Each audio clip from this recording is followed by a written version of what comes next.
Hola chicos, bienvenidos a Confín Educativo. Mi nombre es Josué Luciano, soy tu profesor de historia.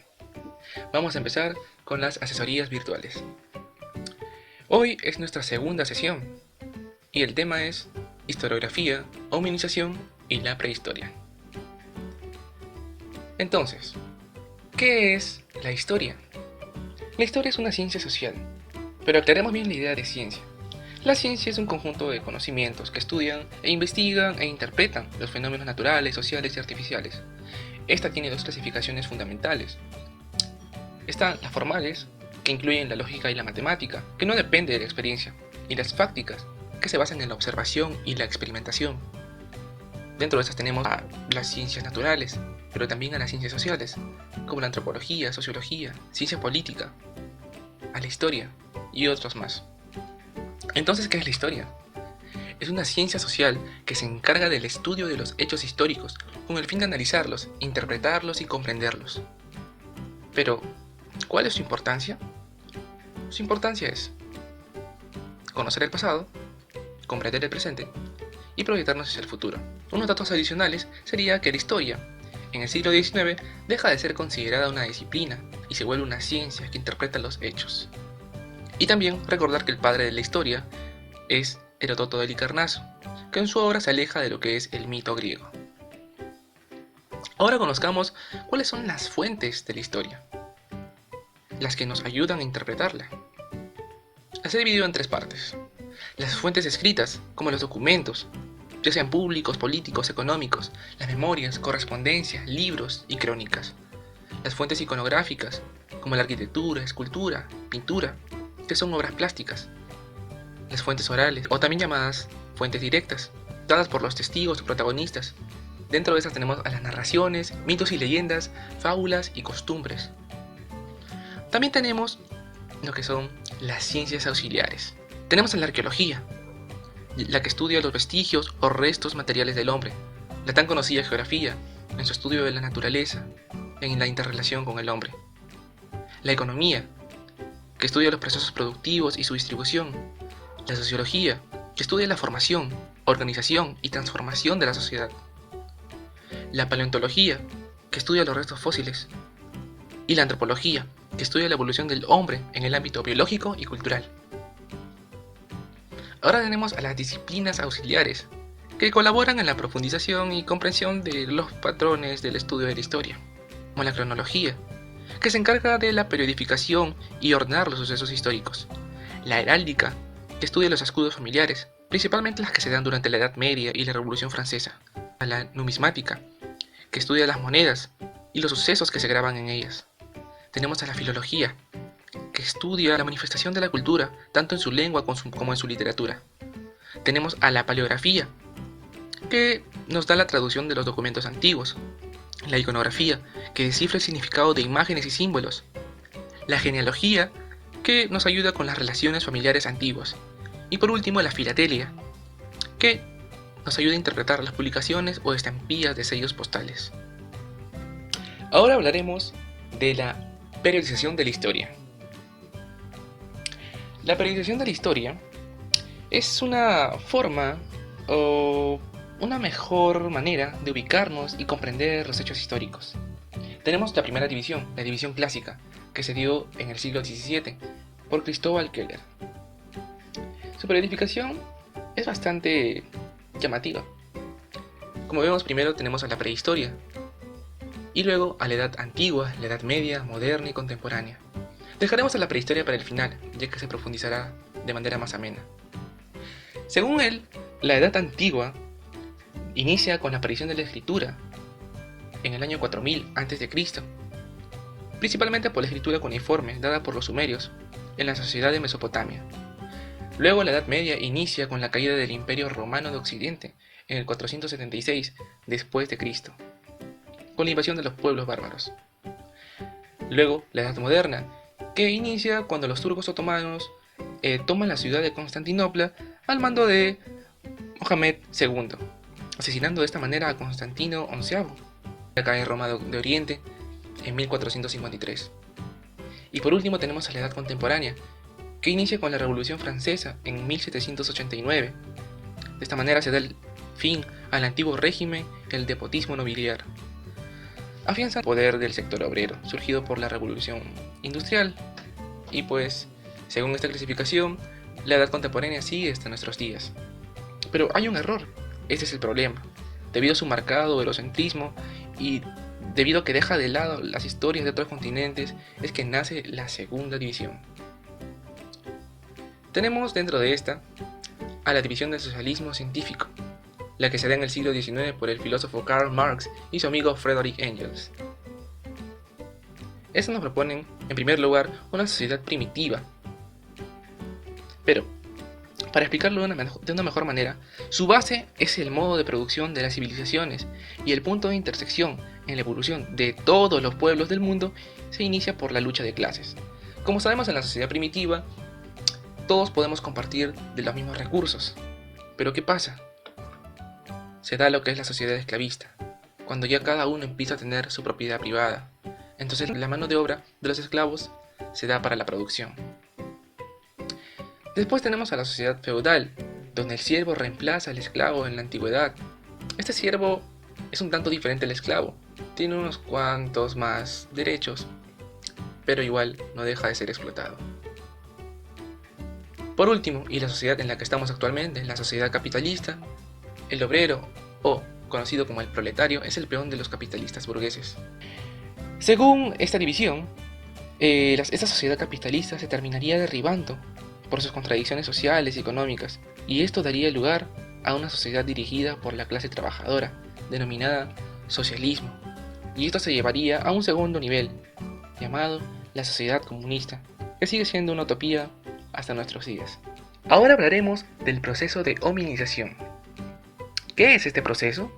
Es un proceso por el cual, a través de millones de años, nuestros ancestros adquirieron características que le permitieron dominar su medio para luego convertirse en seres humanos. Pero esto tiene factores condicionantes. ¿Cuáles fueron? El primero, para convertirse en hominoides a homínidos, fue su posición erguida, que conllevó a la modificación de su columna vertebral, el esqueleto y los músculos. El segundo, la bipedestación. Los miembros superiores se hacían más cortos que los inferiores. El tercero, la transformación del cráneo, que conllevó al cuarto lugar, la locomoción bípeda. El dedo pulgar era oponible a los restantes para una mayor destreza manual como la que tenemos actualmente. Y todas estas en conjunto nos lleva a la quinta, el aumento progresivo de la capacidad craneal. A continuación veremos un esquema evolutivo. En primer lugar tenemos a los Australopithecus, nuestro mayor antepasado, hace 4.2 millones de años, que se divide en dos, el Anamensis y el Afarensis, que constituyen su linaje ancestral. En segundo lugar, tenemos al Homo habilis, que aparece hace 2 millones de años. Esta viene a ser la primera especie representante del género Homo, y el primer hacedor de útiles o herramientas. De este se desprende el Homo ergaster, del cual se desprendería otra especie, el Homo erectus, que aparece hace 1.6 millones de años. Este Homo erectus dio como origen al Homo antecesor, y luego al Homo heidelbergensis, que es el antecesor inmediato al Homo sapiens neanderthalensis, que aparece hace 230.000 años, pero este se extinguiría. Por otro lado, apareció también otro Homo, el rhodesiensis, que dio como origen al Homo cromagnoniense, o el hombre de Cromañón, que aparece hace 40.000 años. Seguimos con la prehistoria. Se extiende desde la aparición del género Homo, hace 2.5 millones de años, hasta la aparición de la escritura, hace unos 6.000 años. Así pues, veremos cuáles fueron las características que nuestros ancestros fueron adquiriendo. En primer lugar tendremos una división clásica, que fue propuesta por el historiador y museógrafo danés Christian Jorgensen Thomsen. En primer lugar tenemos a la edad de piedra, en segundo lugar a la edad de bronce, y en último lugar a la edad de hierro. Como vemos, la base es la materia prima con la que se van las herramientas. También tenemos otra clasificación. Tenemos el paleolítico y el mesolítico y el neolítico. Estas tres pertenecen a la edad de piedra. Existen lo que son las fases geológicas. Estas fases geológicas tenemos al Pleistoceno y al Holoceno. El Pleistoceno es conocida también como la era de hielo, que se extiende desde el inicio del paleolítico hasta más o menos algunos inicios del mesolítico. Y el Holoceno sí se extiende desde la mayor parte del mesolítico y el Neolítico hasta nuestros días. En primer lugar tenemos al Paleolítico, que por su etimología significa pues piedra antigua. Este viene a ser el periodo más antiguo y largo de la prehistoria. Una característica predominante en esta etapa es que los hombres son depredadores y recolectores. En otras palabras, son unos hombres nómadas. Este Paleolítico, al ser el periodo más antiguo de la historia, se divide en tres: el inferior, el medio y el superior. El inferior inició hace 2.5 millones de años. Se desarrollaron el Homo habilis y el Homo erectus, como vimos anteriormente. Se encontraron restos humanos como pues el Atlanthropus en África, y el Pithecanthropus de Java y el Sinanthropus de Pekín en Asia. Otra característica predominante es la Pebble Culture, que significa cultura de los guijarros. En otras palabras, son herramientas de piedra y son bifaces, ya que tenían dos caras. En el Paleolítico Medio, que inició hace 150.000 años antes de Cristo, aparece el Homo sapiens neandertal, que como sabemos después se extingue. Utilizaron el núcleo de una piedra dura como el sílex o el cuarzo. Sabían elegir ya muy bien qué piedras utilizar. Y tuvieron una mejor organización social debido a que ya tenían un lenguaje articulado. En el Paleolítico Superior, pues inició 30.000 años antes de Cristo. Aparece el Homo sapiens de Cro-Magnon. Utilizaron la piedra, el hueso, marfil y astas. Y desarrollaron el arte mobiliar. Con mobiliar me refiero a que son utensilios que se pueden llevar de un lado para otro. Dentro de esto tenemos a las Venus, que son una especie de pequeño tótem al que se le podía adorar, y tenían forma de mujeres gorditas, ya que debido a estos tiempos los gustos pues optaban por una mujer mucho más ancha, ya que esta simbolizaba que podían tener una cantidad de hijos mayor o podían tener unos hijos más fuertes.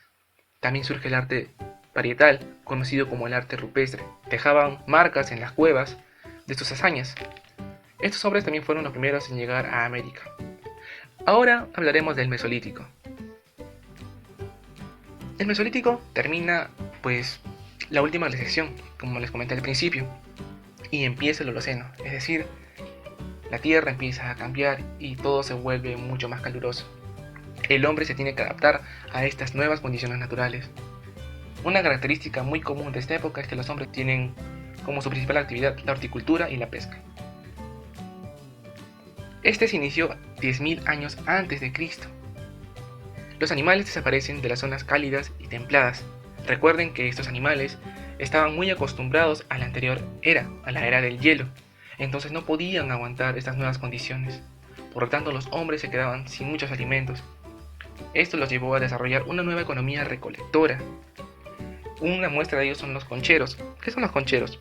En la vertiente atlántica se encontraron muchas aglomeraciones de conchas. Significa que esos hombres tuvieron la opción de pescar. También se da la abundancia de microlitos. Con esto me refiero a que las herramientas de piedra eran pequeños. Y por último, ya se acentuaban los poblados con cabañas. Esto nos lleva a concluir con lo siguiente, que los hombres ya eran seminómadas, es decir, podían quedarse en un lugar por muy largo tiempo y luego irse. Ahora hablaremos del Neolítico, que por su etimología significa piedra nueva. Acá se utilizaron nuevas técnicas para trabajar mejor la piedra. La característica fundamental es que los hombres practicaban la agricultura y la ganadería. Esta se inició 8.000 años antes de Cristo. Se practicaban la cestería o el tejido. Se practicaba la agricultura a grandes rasgos y se daba la aparición de la cerámica. Esto como consecuencia de la misma sedentarización. En otras palabras, existía lo que es llamado el excedente productivo. Una característica muy principal es que en el cercano Oriente y Europa se conseguía mucho lo que es el trigo, la cebada y el centeno. En América se producía mucho el maíz, en África el mijo y en India y la China el arroz. En Suiza se encontraron edificaciones como los palafitos, estas casas de madera elevadas sobre el agua, y en la mayor parte de Europa los megalitos, que eran edificaciones de piedras. Estas pudieron haber tenido un rol más religioso. Y por último hablaremos de la edad de los metales, finalizando ya la etapa de la edad de piedra en el Neolítico. En primer lugar tenemos al Coprolítico, que inicia hace 3.000 años antes de Cristo. La introducción del metal solo fue para el perfeccionamiento del sílex, pero al ver la gran eficacia del cobre, lo utilizaron como armas y objetos decorativos. Esto en consecuencia trajo las diferencias sociales, que ya se venían acentuando desde, pues, la edad de piedra. Estas diferencias sociales actuales se basaron mucho en el conocimiento que se tenía para fundir este tipo de metales. Esto conllevó a la Edad de Bronce, que inició hace 1700 años antes de Cristo. Nació en el Oriente Próximo, esto quiere decir en el Asia Occidental, que es más cercano a Europa. Se dio su difusión comercial también por el Atlántico a causa de la escasez del estaño entre muchos pueblos. ¿Por qué es tan importante el estaño? Recuerden que el bronce es una aleación tanto del cobre como del estaño, y de ahí su importancia. Y también tenían un carácter específicamente guerrero en las fabricaciones. Ya no había mucha utilización del bronce para con las herramientas caseras. Y también se daban los ritos funerarios, es decir, se enterraban a los muertos no solamente con cerámica o con alimentos, sino también con armas y herramientas. Y por último tenemos a la Edad de Hierro, que inició hace 800 años antes de Cristo. Su retraso se dio principalmente al poco conocimiento de la tecnología, ya que la temperatura era mayor a los 2000 grados. Los hornos tradicionales no iban a funcionar, se necesitaban hornos especiales y otros elementos. Y por último el dato de los hititas, que se conoce que fueron los primeros en utilizar este hierro. Con esto finalizaríamos la clase, chicos, y pues ahora les toca a ustedes. Les he dejado una serie de preguntas que espero que contesten y pues ayuden a afianzar mejor tu conocimiento. Espero que les haya gustado mucho la clase y pues que les haya quedado muy pocas dudas. No dejen de investigar y nos vemos en la próxima sesión. Cuídense mucho.